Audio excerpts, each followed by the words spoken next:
بالله من الشيطان اللعين الرجيم.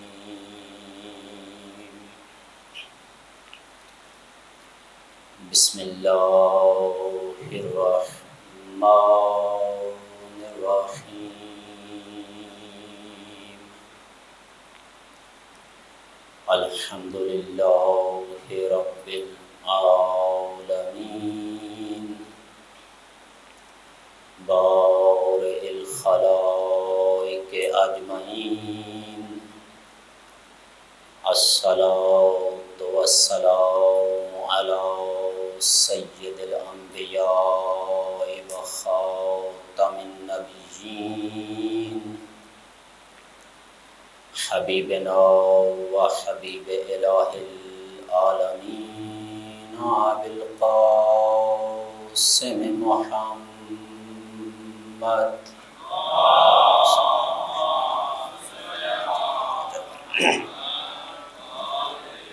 وآله الطيبين الطاهرين المعصومين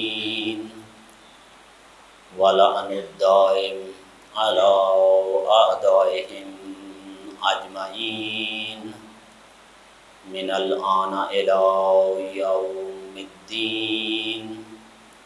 السلام على الحسين وعلى علي بن الحسين وعلى أولاد الحسين وعلى أصحاب الحسين جميعا ورحمة الله وبركاته.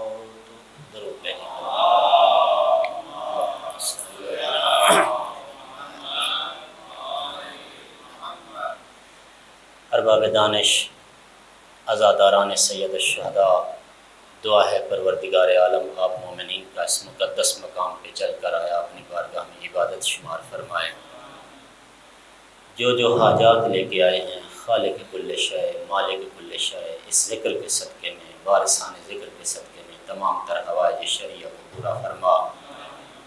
محمد و آل محمد کے صدقے جو بیمار ہیں ان کو شفائے کاملہ عاجلہ عطا فرما. جو پریشان حال ہیں ان کی پریشانیاں دور فرما. جو مقروض ہیں ان کے قرض ادا فرما. محمد و آل محمد کے صدقے جو مرحومین مومنین مومنات مسلمین و مسلمات دار فانی سے انتقال کر چکے ہیں ان کی قبروں کو منور و روشن فرما.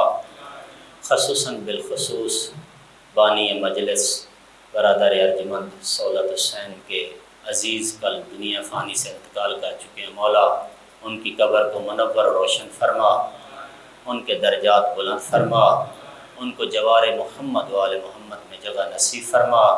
ورثاء کو اس غم پہ صبر جمیل عطا فرما. حاضرین کے تمام تر مرحومین جناب آدم سے لے کے اس وقت تک جو دنیا سے انتقال کر چکے ہیں، محمد و آل محمد کے صدقے ان کی قبروں پہ ہزار رحمتوں کا نزول فرما. مولا جب ہم اس دنیا سے گزر کر ان کے ساتھ ملحق ہوں، ہمارے اوپر بھی رحم و کرم فرما. دعاؤں کی قبولیت کے لیے، حاجات کی برابری کے لیے صلوات پڑھے آل محمد کی ذات پر.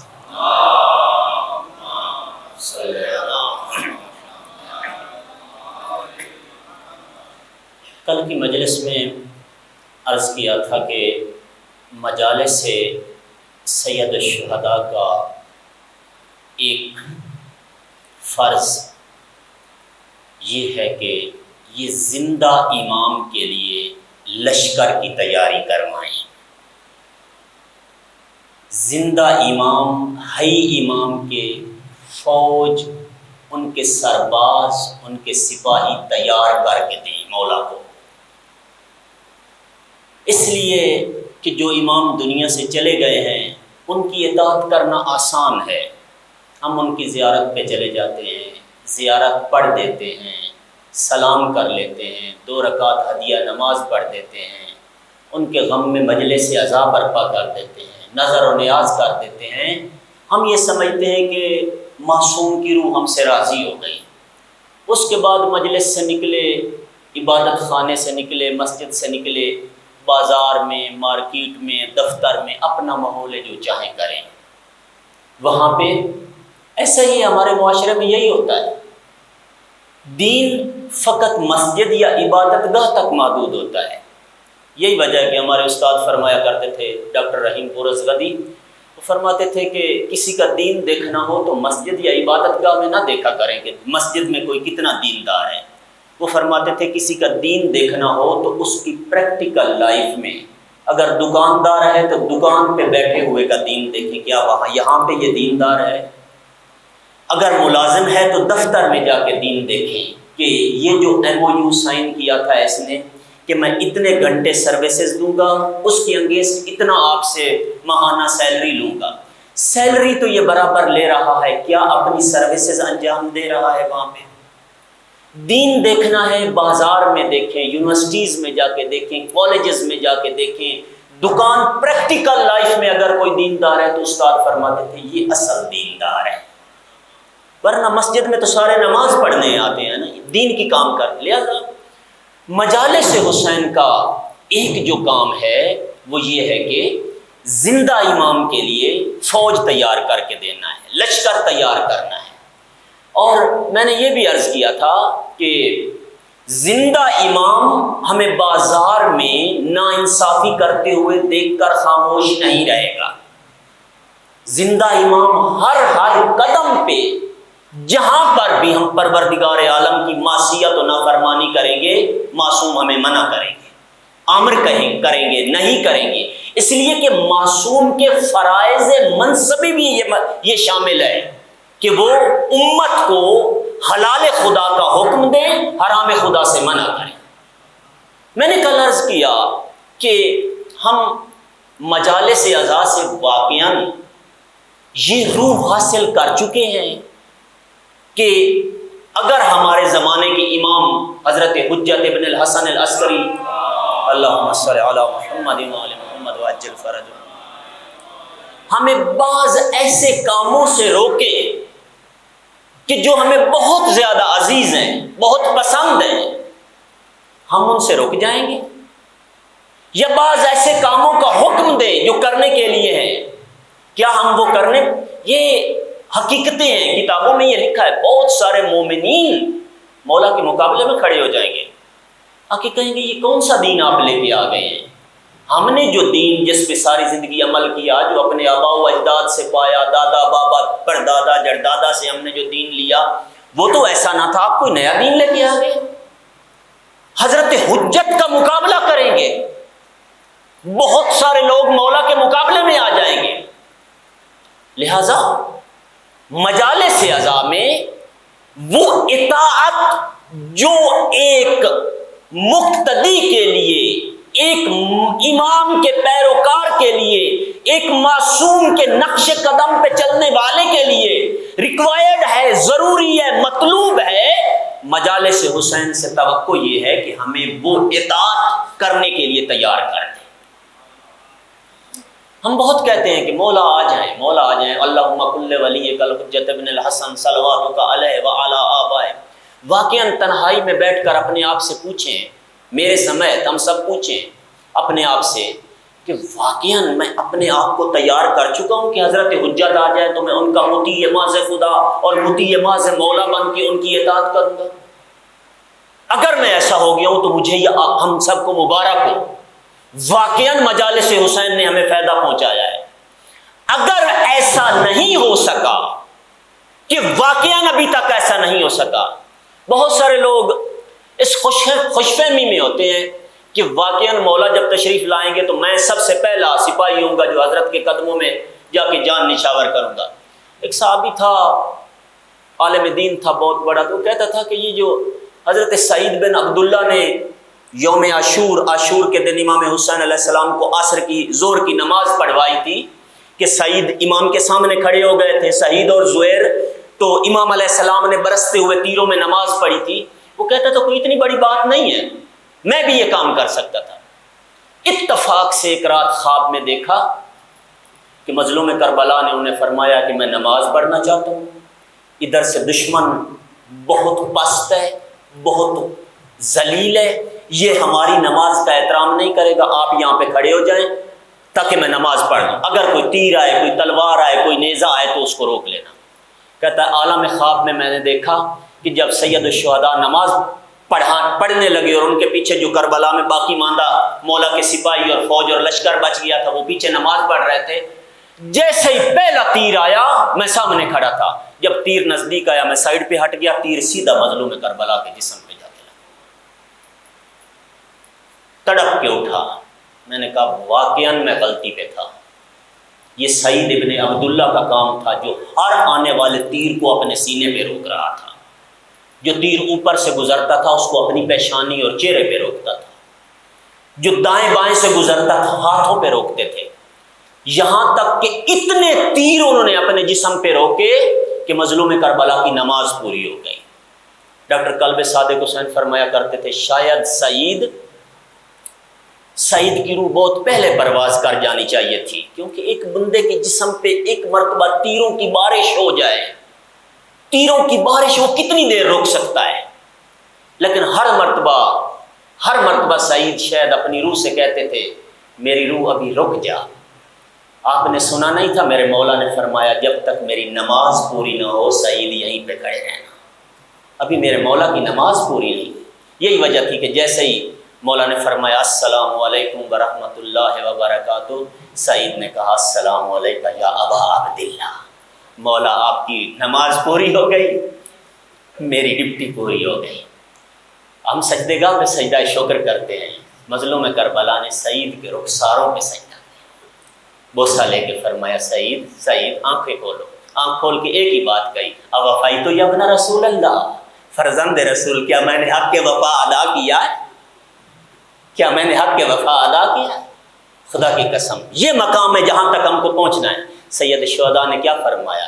سعید وَأَنْتَ أَمَامِي فِي الْجَنَّةِ، سعید جنت میں آپ مجھ سے آگے جا رہے ہیں، مجھ سے پہلے جا رہے ہیں، وَأَنْتَ أَمَامِي فِي الْجَنَّةِ، یہ وہ مقام ہے جہاں ایک مومن کو پہنچنا ہے، جہاں امام زمان علیہ السلام کے ماننے والے عاشق کو پہنچنا ہے، اس سطح پہ پہنچنا ہے۔ میں آج کی مجلس کے لیے کچھ مطالب دیکھ رہا تھا حضرت حجت کے حوالے سے، تو ایک شخص تھا ہلا، عراق کا ایک شہر ہے ہلا، اس ہلا شہر سے بہت بڑے بڑے علماء، فقہاء، مجتہدین اس شہر سے نکلے ہیں، یہ تہذیب کا تمدن کا مرکز رہا ہے، اور خصوصاً شیعہ سویلائزیشن کا۔ اس شہر کو در حقیقت آل بویہ عباسی حکومت کا جب زوال ہوا، جب یعنی عباسی جو خلیفے تھے، خلفائے عباسی جب فال کی طرف گئے تو اس وقت سلاطین اوپر آ گئے، یعنی پہلے عرب عباسی حکمرانوں کا غلبہ رہتا تھا، ایک زمانہ آیا عرب عباسی خلفاء کا غلبہ کم ہو گیا، اب سلاطین غالب آ گئے۔ سلاطین میں پہلے جو سلاطین تھے وہ آل بویہ تھے، آل بویہ ایکچولی ملاح تھے، ملاح۔ یہ امام حسن مجتبی کے ایک بیٹے تھے، انہوں نے تبرستان میں، علویان تبرستان میں وہاں پہ قیام کیا تھا، اس قیام میں عباسیوں نے غداری سے، مکاری سے امام مجتبی کے اس فرزند کو شہید کروا دیا، پاس بلایا، صلح کے وعدہ کیا، یہ وہ، ان کو تو شہید کروا دیا۔ ان کے لشکر میں دو بھائی تھے جو ملاح تھے، لیکن اس لشکر کے کمانڈر تھے، فوج کے وہ، ان دو بھائیوں نے دوبارہ سے اس ساری فوج کو اکٹھا کر کے تو ایک فوج بنا کے پھر جو ہے بغداد پہ حملہ کیا اور بغداد کو فتح کر لیا۔ سبھی نے کہا، وہ شیعہ تھے، سبھی نے کہا کہ آپ ان عباسیوں کو ریموو کر کے علویوں کو ان کی جگہ پہ، اصل میں مسند کے وارث اولاد زہرا ہے، آپ ان کو بیٹھائیں۔ وہ بھی یہی کام کرنا چاہتے تھے، چونکہ ایرانی تھے، دور اندیش تھے، انہوں نے سوچا کہ اگر ہم نے ایسا کیا تو جتنا عالم ہے مثلا تشیع کے انگیسٹ، یہ سارا کا سارا ایک مرتبہ کھڑا ہو جائے گا، ہماری حکومت کو فوراً ختم کر دے گا اپنی بنیاد پہ۔ آل بویہ نے عباسی بادشاہ کو، خلیفے کو بیٹھا رہنے دیا، لیکن سارے اختیار سلطان نے اپنے ہاتھ میں لے لیے۔ ان کا جو دور حکومت تھا، تشیع اس زمانے میں ایک دفعہ حاشیے سے نکل کر میدان میں آئی۔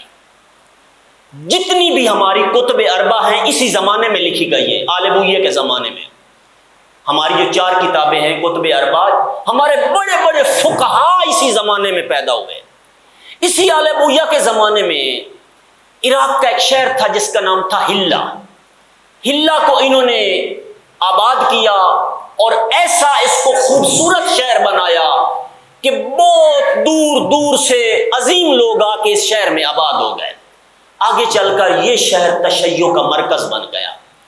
ایک صدی میں حلہ سے 500 مجتہدین کی ہمیں تعداد ملتی ہے کہ اس حلہ شہر سے تیار ہو کہ وہ دنیا کے مختلف نکات میں جا کر انہوں نے مکتب اہل بیت کو پھیلایا، اور اس کی یہی وہ حلہ ہے کہ جہاں سے علامہ حلی علیہ رحمت تیار ہوئے اور باہر نکلے۔ یہی وہ حلہ ہے جہاں سے محقق حلی جو ہیں وہ تیار ہو کے دنیا کے سامنے منظر عام پہ آئے۔ اسی حلہ شہر میں روایت بتاتی ہے اور ہسٹری ہمیں بتاتی ہے، تاریخ بتاتی ہے کہ اسی حلہ شہر میں ایک شخص تھا جس کا نام تھا سید علی حلاوی یا حلاوی۔ یہ وہ شخص تھا جو امام زمان علیہ السلام سے رابطے میں رہتا تھا۔ یہ غیبت کبریٰ کا زمانہ ہے۔ سید علی حلاوی کو یہ لگتا تھا کہ اب جو مولا غیبت کے پردہ غیبت میں ہیں، میرے خیال سے ان کے خیال کے مطابق، میں ان کی بات کر رہا ہوں، سید علی حلاوی کی، ان کے خیال کے مطابق اب مولا کا غیبت کے پردے میں رہنا زیادہ ضروری نہیں ہے، اس لیے کہ جو 313 لوگ مولا کو چاہیے تھے، یہاں اسی شہر حلہ کے اندر 1000 سے زیادہ ایسے لوگ ہیں جو مولا کے لشکر میں ہر وقت آمادہ، تیار، برسر پیکار ہیں، ہر وقت تیار ہیں، مولا کے ایک اشارے پہ اپنی جان، تن، من، دھن سب کچھ دینے کو تیار ہیں۔ سید علی حلاوی کے ذہن میں یہ بات رہتی تھی۔ ایک دن صحرا میں نکلے، وہاں پہ جا کے کہتے ہیں فرزند رسول آپ کیوں نہیں دنیا میں آ رہے، آپ غیبت، آپ نے پردہ کیوں نہیں ہٹا رہے، آپ ظہور کیوں نہیں فرما رہے؟ فرزند رسول، وہ 313 یہ چھوٹا سا شہر حلہ ہے، اسی کے اندر 1000 سے زیادہ لوگ ایسے ہیں جو آپ کے فوجی ہیں، سپاہی ہیں، آپ کے لیے آمادہ ہیں، تیار ہیں، مولا آپ ظہور کیوں نہیں؟ اچانک ایک شخص سامنے آیا اور آ کے کہا کہ سید حلاوی کیا کہہ رہے ہیں؟ کہا یہ بات کر رہا ہوں۔ کہا سید حلاوی میں ہوں تیرے زمانے کا امام، میں ہوں تیرے زمانے کا امام، لیکن میں آپ کو بتا دوں کہ یہ آپ کا وہم ہے کہ لوگ تیار ہو گئے ہیں، لوگ تیار نہیں ہیں، لیکن چونکہ آپ کو مطمئن کرنا، آپ کے دل کو تسلی دینا میں امام کے لیے ضروری ہے، آپ ایسا کریں میں شب جمعہ تیرے گھر پہ آؤں گا، آپ جتنے 1000 لوگ آپ کے تیار ہیں ان میں سے 40 لوگوں کو چن لیں کہ جو بہت با اعتماد ہیں، ان کو چن لیں اور چن کے انہیں کہیں کہ شب جمعہ کو امام زمان علیہ السلام میرے گھر پہ آئیں گے اور آپ آ جائیں مولا کی زیارت کے لیے۔ ہم کس قدر خواہش رکھتے ہیں مولا سے زیارت کرنے کی، ہر وقت اللہم کل ولیک الحجت ابن الحسن، مولا کا ظہور فرما، مولا کے قدموں میں جگہ دے، مولا کے ساتھ معشور فرما، مولا کی زیارت نصیب ہو جائے ان گناہ گار آنکھوں کو۔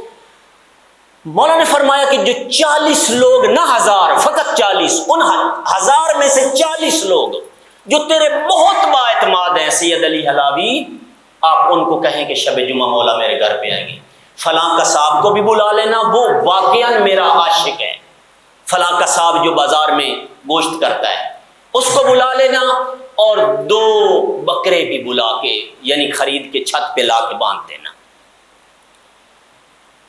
سید علی حلاوی بڑے خوش ہو گئے، وہ گئے، انہوں نے مسجد میں جا کے اعلان کیا، 40 لوگوں کو چن کے ان کے نام لکھے۔ جب نام لکھے تو شب جمعہ سبھی آ گئے، رات کو انتظار کیا سین ان کے سید علی حلاوی کے گھر کے سین میں۔ آخر کار جب آدھی رات نصف شب گزری، ایک مرتبہ نور کی آماری آسمان سے اتری اور سید علی حلاوی کے گھر کے مکان کی چھت کے اوپر مولا کا نزول ہوا۔ سبھی نے دیکھا کہ مولا کا نزول ہوا ہے، سبھی نے اپنی آنکھوں سے دیکھا کہ حضور تشریف لا چکے ہیں۔ مولا نے وہاں سے اوپر سے آواز دی، سید علی حلاوی سب سے پہلے اس قصاب کو اوپر بھیجے میری زیارت کے لیے۔ قصاب گیا، مولا کا عاشق تھا، حقیقت میں ماننے والا تھا، حقیقت میں اس مقام پہ پہنچا ہوا تھا جس مقام پہ ایک عاشق امام زمان کو پہنچنا چاہیے۔ جب گیا مولا کا سلام کیا، عرض ادب کیا، زیارت کی، زیارت جب کر چکا، مولا نے فرمایا کہ فلانی قصاب اس بکرے کو لے جائیں اور جہاں سے یہ پانی، بارش کا پانی زمین پہ گرتا ہے، وہاں پہ جا کے اس کو ذبح کر دیں۔ جیسے اس نے جا کے وہاں پہ اس کو ذبح کیا، بکرا ذبح کیا، بکرے کا خون زمین پہ گرا، سین میں پھیلا، سبھی نے دیکھا۔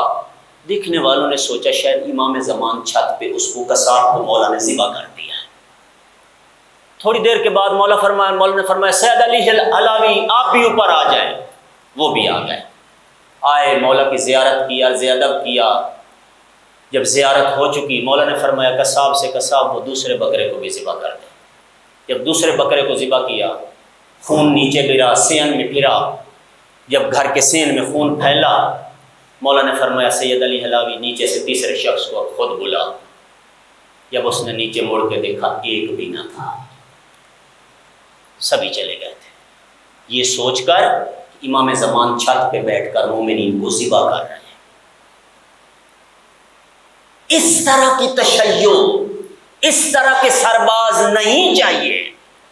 بہت فاصلہ ہے حضرت حجت کے سرباز بننے کے لیے۔ یہ مجالس حسین ہیں جو تیار کرتی ہیں سرباز۔ میں واقعاً آپ مومنین سے یہ عرض ادب انتہائی ادب کے ساتھ درخواست کرتا ہوں، آپ مجھے یہ بتائیں، ہم نے جو شیعت سیکھی ہے یہ کسی مدرسے میں بیٹھ کے سیکھی ہے؟ کسی اسکول کالج کی کلاس میں بیٹھ کر سیکھی ہے؟ کہاں پہ تشیع؟ انہی مجالس سے سیکھی ہے۔ باللہ العلی العظیم یہ مجالس ہیں جو پورے دین کو انہوں نے اپنی حفاظت اور حصار میں لیا ہوا ہے۔ مجالس نہ ہوتی تشیع ختم ہو چکی ہوتی۔ میں نے رات عرض کیا تھا یہ رزق ہے، رزق جو پروردگار نے فقط ان کو عطا کیا ہے جو وابستہ ہیں محمد و آل محمد کے دامن کے ساتھ، یہ ان کو ملتا ہے، کسی اور کے لیے مخصوص نہیں ہے۔ یہ مجالس حسین رزق ہے۔ پورا سال باطل اور شیطانی طاقتیں ملین ڈالرز خرچ کرتے ہیں لوگوں کو اور خصوصاً جوانوں کو بے دین بنانے کے لیے۔ یہ موبائل، یہ فیس بک، یہ بس واٹس ایپ، ان کا نیگیٹو استعمال بھی تو ہوتا ہے نا۔ نیگیٹو استعمال زیادہ ہوتا ہے اتفاق سے مثبت کی، پازیٹیو کی بجائے۔ پورا سال ہمارے جوانوں پہ یہ کام کرتے ہیں کہ ان کو توحید سے دور کریں، نبوت سے دور کریں، امامت سے دور کریں، قیامت اور قبر اور جنت اور دوزخ کے نظریے سے دور کریں۔ لیکن جیسے ہی محرم کا چاند نظر آتا ہے، جو ملین ڈالر انہوں نے جوانوں پہ خرچ کیے تھے مجلس حسین، اس ساری محنت کو ختم کر کے اس جوان کو اس سطح پہ لا کے کھڑی کرتی ہے، کالا لباس پہنتا ہے، پاؤں سے جوتے اتارتا ہے، مظلوم کربلا کے غم میں بیٹھ کے روتا ہے اور پھر ماتم کرتا ہے۔ یہ مجلس حسین کا اثر ہے، یہ مجالس حسین کا اثر ہے۔ لہٰذا میں نے رات عرض کیا تھا کہ اگر ہم واقعاً حضرت حجت کے سرباز بن گئے ہیں ان مجالس کی مدد سے، تو یہ کافی نہیں ہے کہ میں اکیلا سرباز امام زمان بن جاؤں۔ پھر قرآن فرماتا ہے قُوا أَنفُسَكُمْ وَأَهْلِيكُمْ نَارًا۔ مومنین، جب خود آپ اس اوج تک پہنچ چکے ہیں کہ جہاں پہ پہنچنا چاہیے، تو اب آپ وہ نہیں ہے کہ اب آپ کی کوئی ذمہ داری نہیں، اب آپ کی ذمہ داری ہے کہ جو کوئی بھی آپ سے وابستہ ہے اس کو بھی خاندان نبوت کے ساتھ متصل کرو۔ ان کو بھی جہنم کی آگ سے بچانا، یعنی اہل بیت کے ساتھ متصل کرنا، وابستہ کرنا۔ جو خاندان نبوت سے جڑ جاتا ہے وہی تو جہنم سے بچ جاتا ہے نا۔ وہی بچیں گے جہنم سے جن کا پیشوا علی ہوگا۔ خدا شاہد ہے، اس منبر کی قسم، مولا کی قسم، قرآن فرماتا ہے وَيَوْمَ نَدْعُو كُلُّ أُنَاسٍ بِإِمَامِهِمْ۔ قیامت کے دن ہر شخص کو اس کے امام کے ساتھ کھڑا کیا جائے گا۔ کیوں اللہ نے یہ نہیں کہا کہ یوم ندعو کل اناس بنبیہم، ان کے نبی کے ساتھ کھڑا کیا جائے گا، رسول کے ساتھ کھڑا کیا جائے گا، پیغمبر کے ساتھ کھڑا کیا جائے گا؟ امام کیوں؟ اس لیے کہ کسی کے مومن یا غیر مومن صراط مستقیم پہ ہونا یا صراط شیطان پہ ہونا، اس کا پتہ توحید سے نہیں چلتا، نبوت سے نہیں چلتا، امامت سے چلتا ہے۔ امامت سے پتہ چلتا ہے کہ کون صراط مستقیم پر ہے اور کون صراط شیطان پر ہے۔ مگر کربلا میں آنے والے لا الہ الا اللہ نہیں پڑھتے تھے، سارے لا الہ الا اللہ پڑھتے تھے۔ محمد رسول اللہ نہیں پڑھتے تھے، سارے محمد رسول اللہ پڑھتے تھے۔ اقبال نے فرمایا کیا تماشا ہوا اسلام کی تقدیر کے ساتھ، قتل شبیر ہوئے نعرہ تکبیر کے ساتھ۔ تکبیر کا نعرہ بلند کر کے سید الشہداء کو قتل کر رہے تھے اور شہید کر رہے تھے۔ کسی کے دین کا پتہ توحید سے نہیں چلتا، نبوت سے نہیں چلتا، امامت سے پتہ چلتا ہے کہ کس امام کے پیچھے چل رہا ہے۔ امام واضح کرتا ہے کہ یہ صراط مستقیم، مگر داعش کے جھنڈے پہ لا الہ الا اللہ محمد رسول اللہ نہیں لکھا ہوا ہے، مگر داعشی واقعاً وہی مومن اور وہی مسلمان ہے جن کو قرآن کہتا ہے۔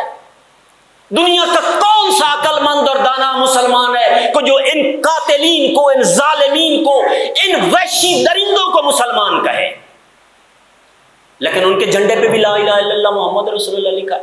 لہٰذا میں پوری ذمہ داری سے یہ عرض کر رہا ہوں کہ بروز محشر دنیا میں اگر آپ نے یہ پہچاننا ہو، یہ دیکھنا ہو کہ کون صراط مستقیم پر ہے، تو ہم کو یہ دیکھنا ہوگا امیر المومنین علی کے پیچھے کون جا رہا ہے۔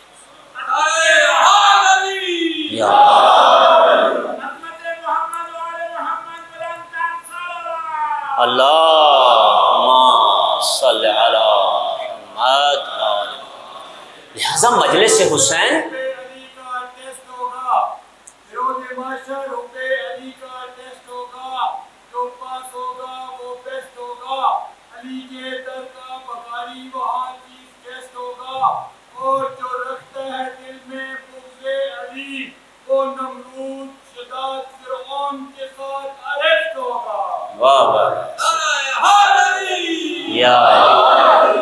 بہرحال ولائے علی کا اپنا نشہ ہے، یہی تو شراب طہورہ ہے۔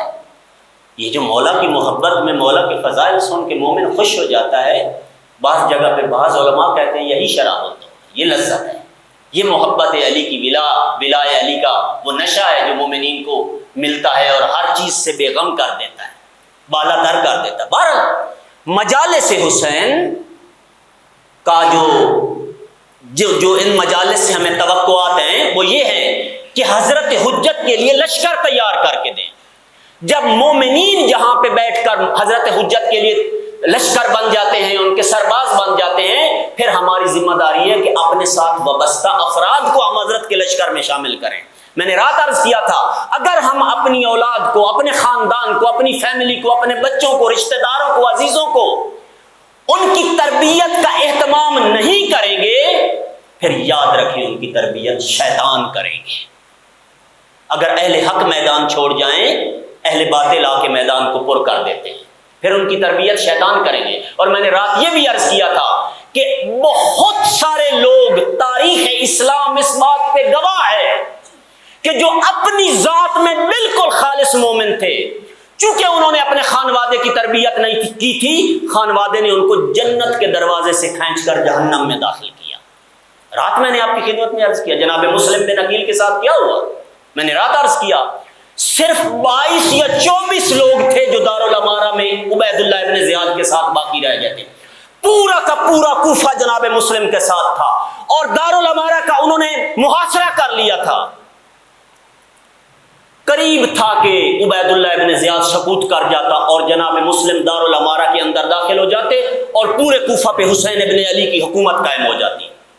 لیکن کیا ہوا، ان 22 بندوں نے مکاری کی، عیاری کی، جھوٹ بولا اور دارالامارہ کی چھت پہ جا کے لوگوں کو اور خصوصاً ان کی خواتین کو کہا کہ ادھر سے یزید کا لشکر آ رہا ہے، وہ جلدی کوفے میں داخل ہو جائے گا، وہ تمہارے مردوں کو بھی مار دے گا، تم خواتین کو بھی اور تمہارے بچوں کو بھی قتل کر دیں گے، نہیں تو اپنے مردوں کو گھر لے کے جاؤ۔ آپ نے دیکھا، تاریخ میں پڑھا، آپ نے، جنہوں نے نہیں پڑھا انہوں نے مختار کی فلم میں دیکھا کیسے کسی کی بیوی آئی اس کا ہاتھ پکڑ کے لے گئی، کسی کی بہن آئی اس کو گھر لے کے چلی گئی، کسی کی ماں آئی اس کو گھر لے کے چلی گئی۔ کیوں ایسا ہوا؟ یہ لوگ حسین ابن علی کا لشکر بن کر حسین کے سفیر جناب مسلم ابن عقیل کے ہاتھ پر بیعت کر چکے تھے، گویا یہ جنت کے دروازے پہ پہنچے کھڑے تھے، یہ جنت کے دروازے پہ پہنچے کھڑے تھے۔ چونکہ خاندان کی تربیت نہ تھی، خواتین آئیں، جنت کے دروازے سے کھینچ کر جہنم کے دروازے میں دھکیل دیا۔ مومنین کی ذمہ داری ہے اپنے خاندان کی تربیت کریں۔ دوسری طرف بھی میں نے عرض کیا کہ کربلا کی جنگ اصل میں خانوادوں کی جنگ تھی، خانوادوں کا تعارف کروانا تھا۔ ایک طرف یہ خانوادے تھے، ایک طرف وہ خانوادے تھے جو کربلا میں سید الشہداء لے کے آئے تھے، مظلوم کربلا اپنی فیملی کو لے کے آئے تھے۔ مجھے اور آپ کو 1400 سال کے بعد پتہ ہے اس بات کا کہ جب آپ کا لشکر کم ہوتا ہے، آپ کی فوج تھوڑی ہوتی ہے، تو آپ میدان میں جا کے جنگ نہیں کرتے، پہاڑوں میں جا کر ایسی جگہ کہ جہاں پہ دشمن کو اپنا وار کرنا مشکل ہو۔ کیوں سید الشہداء نے کربلا کے میدان میں آ کر اپنا محدود سا لشکر وہاں پہ لے آئے؟ اس لیے کہ مولا دنیا کو قیامت تلک دکھانا چاہتے تھے کہ کون سا خاندان ہے جو شرافت کے اوج پہ پہنچا ہوا ہے اور کون سا خاندان ہے جو کمی۔ سید الشہداء کا خاندان اس قدر تیار تھا کہ میں نے رات عرض کیا کہ جناب صدیقہ طاہرہ جناب زینب کبریٰ نے فرمایا، جب یزید ابن معاویہ نے یہ کہا کہ زینب اللہ نے تمہیں ذلیل کیا اور ہمیں عزت دی، تو بی بی نے فرمایا ملعون، شہادت ہمارا ورثہ ہے، اللہ نے میرے بھائی کو شہادت کے اعلیٰ منصب پہ فائز کیا۔ یہ تاریخ آگے چل کر بتائے گی کہ کون عزت دار ہے، کون ذلیل ہے۔ پوری دنیا کے سلام اور درود ہمارا مقدر ہوں گے، پوری دنیا کی لعنت تیرا مقدر اور تیرے خاندان کا مقدر ہوگی۔ اور یاد رکھ یزید، یہ جو تو کہہ رہا ہے نا کہ ہم رسوا ہوئے، مجھے رب کعبہ کی قسم زینب کبریٰ نے فرمایا کربلا سے لے کے کوفہ تک، کوفہ سے لے کے شام تک، شام سے لے کے بازاروں سے گزر کر تیرے دربار تک، زینب کبریٰ نے کچھ نہیں دیکھا مگر حسن خدا دیکھا ہے۔ وما رأیت الا جمیلا۔ یہ کیا تھا سب؟ یہ خاندان کی تیاری تھی، خانوادے کی تیاری تھی۔ حسین علیہ السلام پوری تیاری کے ساتھ خانوادے کو لے کے آئے تھے۔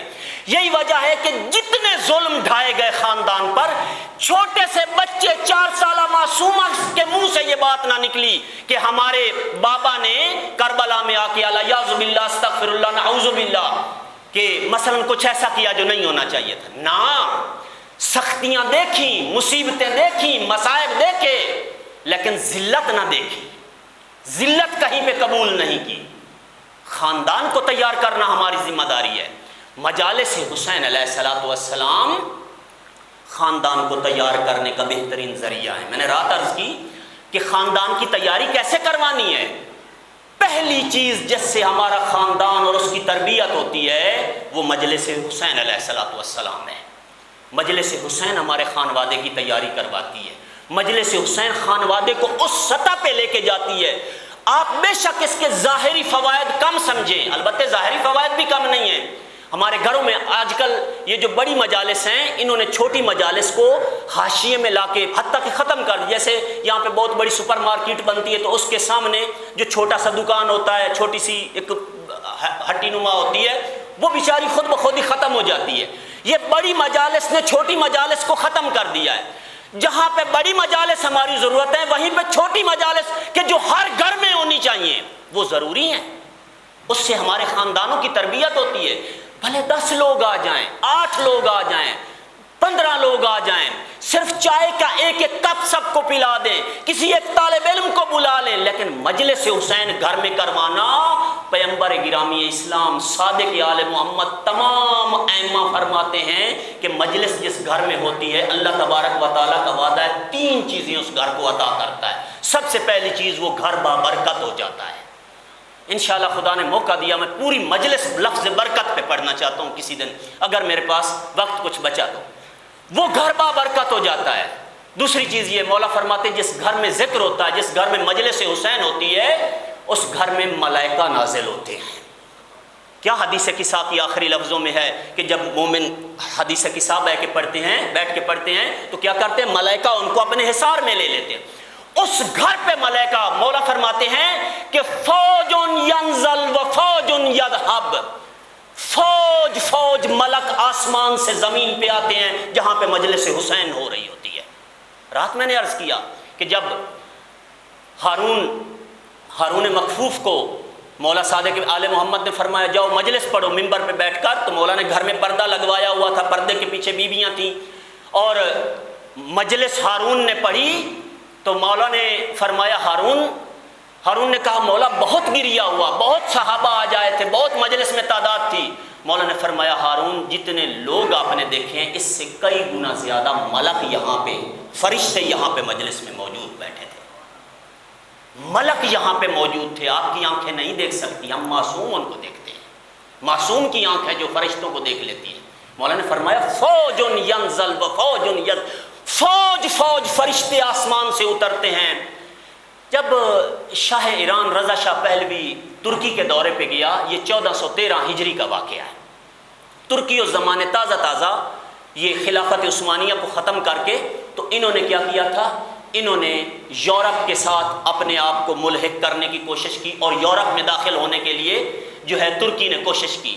اور مصطفیٰ کمال پاشا جو تھا، اس کا پہلا وہ شخص تھا کہ جو یورپ نے خود ترکی کے اندر بیٹھایا تھا، اور وہ ان کی جانب سے ادھر سے پیغام لے کے عالم اسلام کے اندر یورپ کی آئیڈیالوجی کو مثلاً وہ پھیلا رہا تھا۔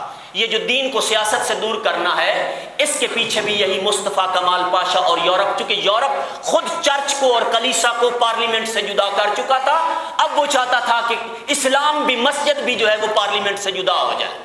خیر، مصطفیٰ کمال پاشا نے اس کے اندر بڑا کردار ادا کیا۔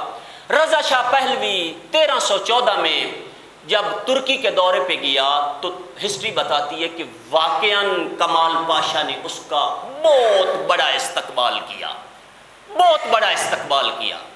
پھر جو ترکی اس زمانے ترقی کر چکا تھا، انہوں نے کیا کیا، انہوں نے ایک ایک چیز دکھائی، کارخانے دکھائے، پرنٹنگ مشینیں دکھائیں، بندوق اور اس کے ساتھ گن کے ساتھ، میزائل کے ساتھ لوگوں کے ساتھ جنگ کرنا دکھایا۔ اس سے پہلے گھوڑوں پہ یا ہاتھیوں پہ یا اونٹوں پہ بیٹھ کر یا پیدل چل کے جنگیں ہوتی تھی۔ یہ ساری چیزیں جب رضا شاہ پہلوی دیکھ چکا تو جب واپس آنے لگا تو کمال پاشا نے اس کے کان میں یہ بات کہی۔ اس نے کہا تجھے پتہ ہے کہ یہ ساری ترقی ہم نے کیسے کی ہے؟ چونکہ ویسٹ کا وہ ایجنٹ تھا، اس نے کہا کیسے کی ہے؟ اس نے کہا کہ ہم نے 2 کام کیے۔ کہا کیا؟ کہا ایک جو 50% آبادی ہماری پردے کے نام پہ گھروں کے اندر قیدی بنی بیٹھی ہے، یعنی عورتیں، میں نے عورتوں کو پردے ختم کروا دیے ہیں اور ان کو بازاروں میں، گلیوں میں اور کھیتوں میں اور کارخانوں میں لے آیا ہوں تاکہ وہ بھی کمائیں، مرد بھی کمائیں، ملک ترقی کرے گا۔ میں نے پردہ وردہ، حجاب شجاب یہ سب ختم کر دیا ہے، تب ہمارا ملک ترقی کر گیا۔ اس نے کہا دوسرا کام، اس نے کہا دوسرا کام، یہ جو مفت خور مولوی ہمارے لوگوں کو مسجدوں میں اکٹھا کر کے بیٹھ جاتے تھے اور گھنٹوں کے حساب ان کا ٹائم ضائع کرتے تھے، مجلسیں کرتے تھے، واعظ کرتے تھے، میں نے اس پہ پابندی لگا دی ہے۔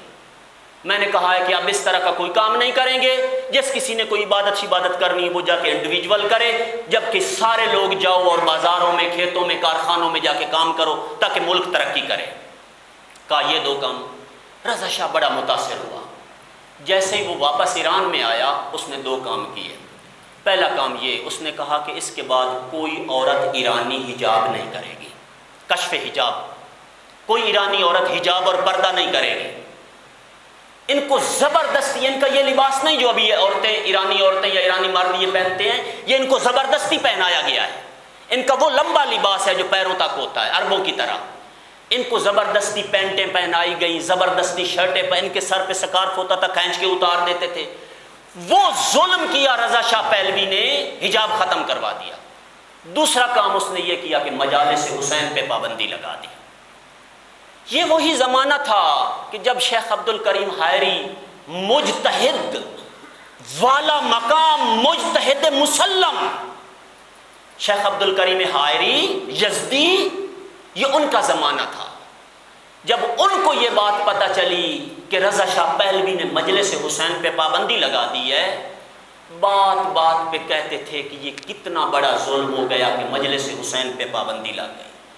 مومنین، عزاداران سید الشہداء، دشمن جانتا ہے کہ دشمن کو کیا چیز آپ کی طرف سے ٹھوکر لگاتی ہے، ان کے تمام تر پلاننگ کو کیا چیز ہے جو خاک میں ملاتی ہے۔ انہیں پتا ہے کہ یہ مجلس حسین ہے، یہی وجہ ہے کہ وہ ہمیشہ اس پہ حملہ کرتے ہیں، مجلس پہ حملہ کرتے ہیں۔ شیخ عبد الکریم حائری بات بات پہ کہتے تھے کہ مجلس پہ پابندی لگ گئی، مجلس پہ، گویا ان کے دل پہ ایک زخم ہو چکا تھا مجلس پہ پابندی لگنا۔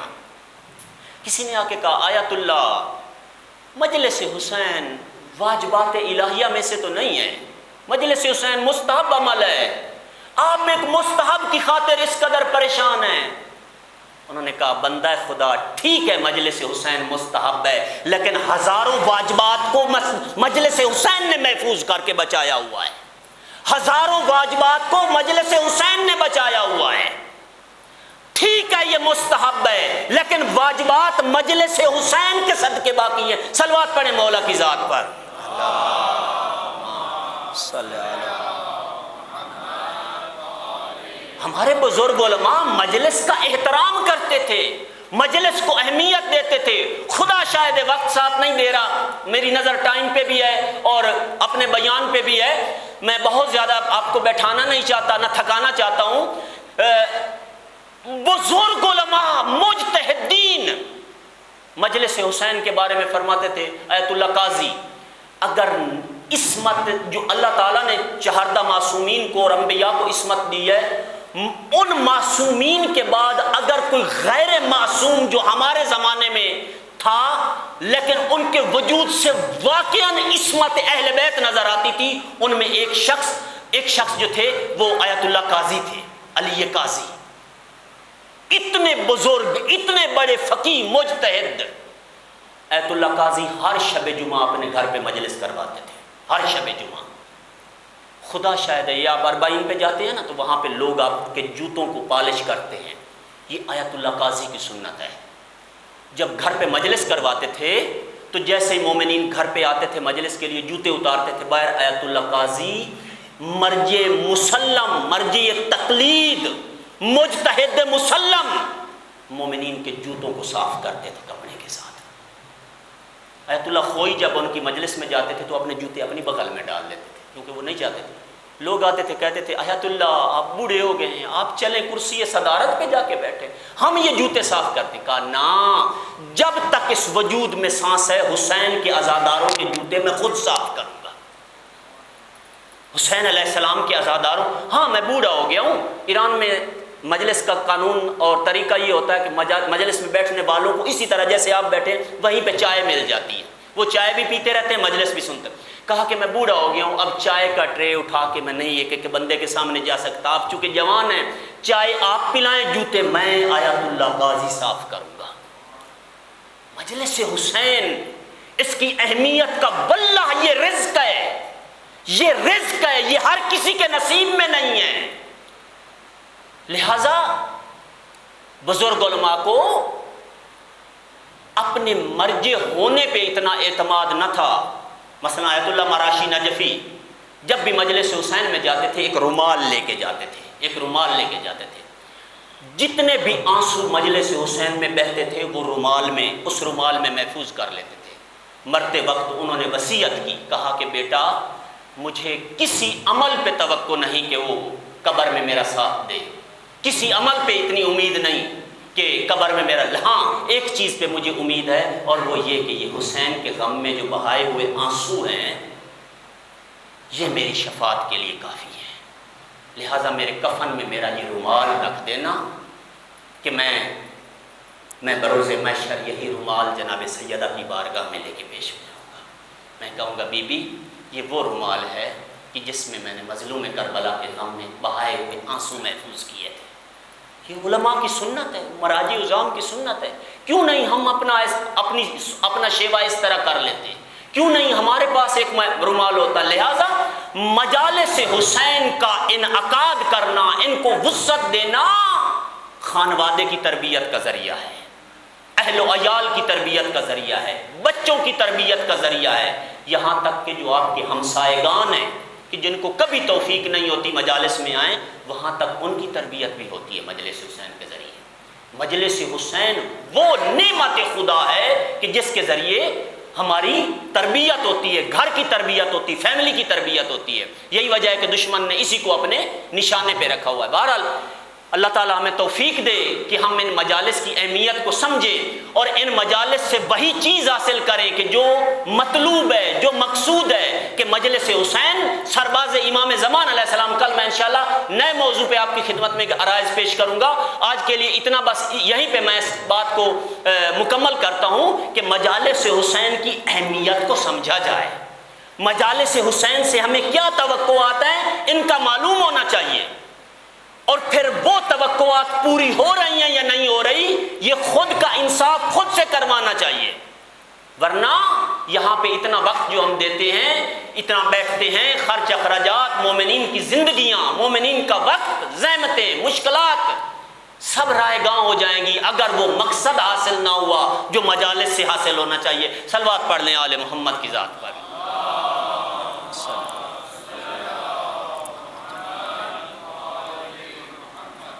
روایت بتاتی ہے کہ کربلا کے میدان میں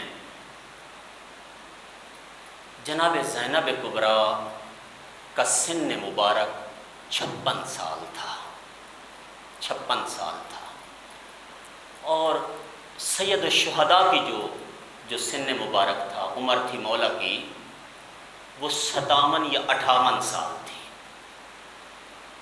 گویا جب سے جناب زینب کبریٰ پیدا ہوئی تھی حسین علیہ السلام کے ساتھ رہی، پوری زندگی بی بی حسین علیہ السلام کے ساتھ رہی، لیکن مقتل کہتی ہے کہ کچھ ایسا ہوا 4 گھنٹوں کے بعد 56 سال حسین کے ساتھ رہنے والی زینب اپنے بھائی کو پہچان نہ سکی۔ 4 گھنٹوں کے بعد کچھ ایسا ہوا، اجرکم علی اللہ، اللہ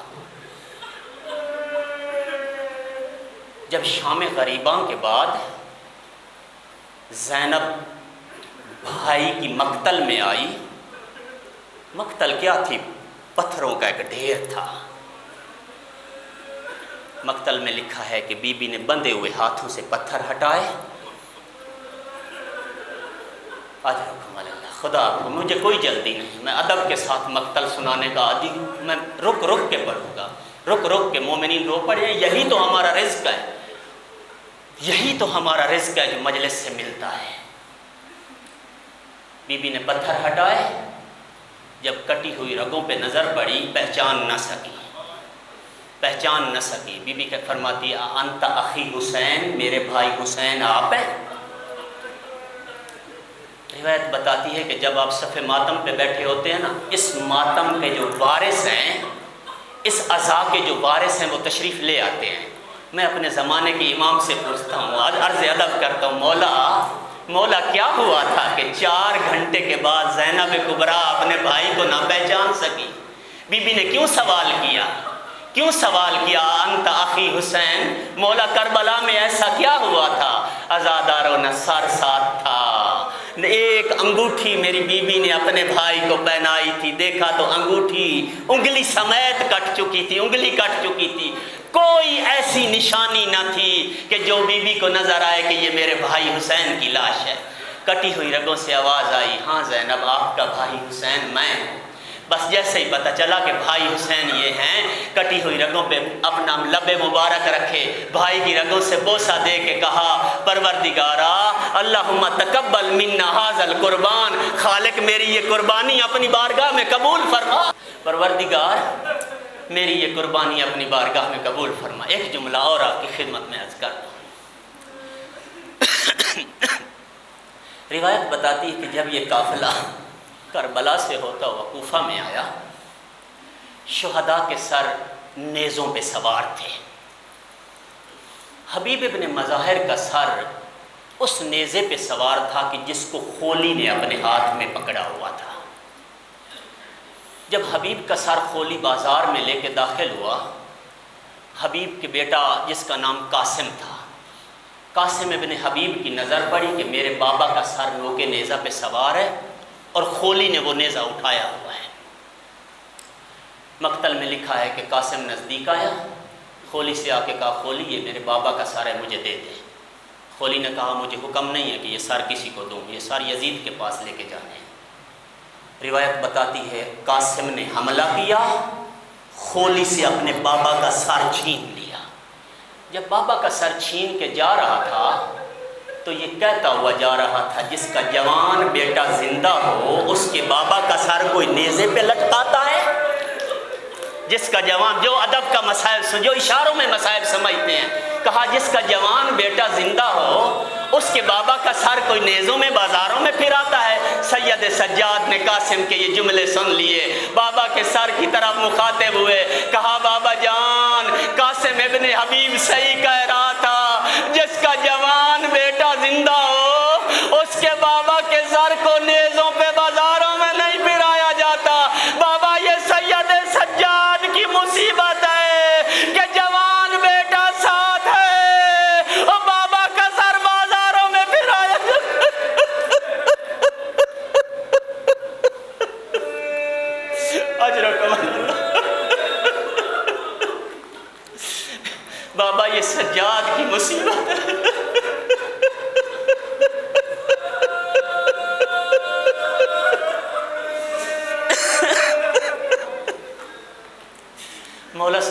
جاتا تھا، مولا سے پوچھا جاتا تھا آقا اس کربلا کے پورے مارکے میں سب سے زیادہ آپ کو مشکل کہاں پہ پیش آئی، سب سے زیادہ مصائب کہاں پہ دیکھے؟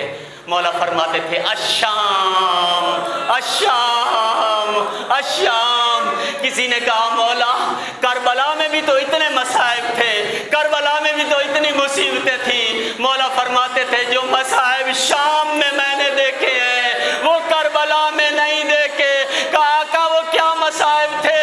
کہا زینب کی ایسی پھوپھی میرے ساتھ تھی، ام کلثوم کی ایسی پھوپھی میرے ساتھ تھی، سکینہ کی ایسی بہن میرے ساتھ تھی، شرابیوں کا مجمع تھا، بازاری ماحول تھا، سید سجاد کو اس ماحول میں سفر کرنا پڑا۔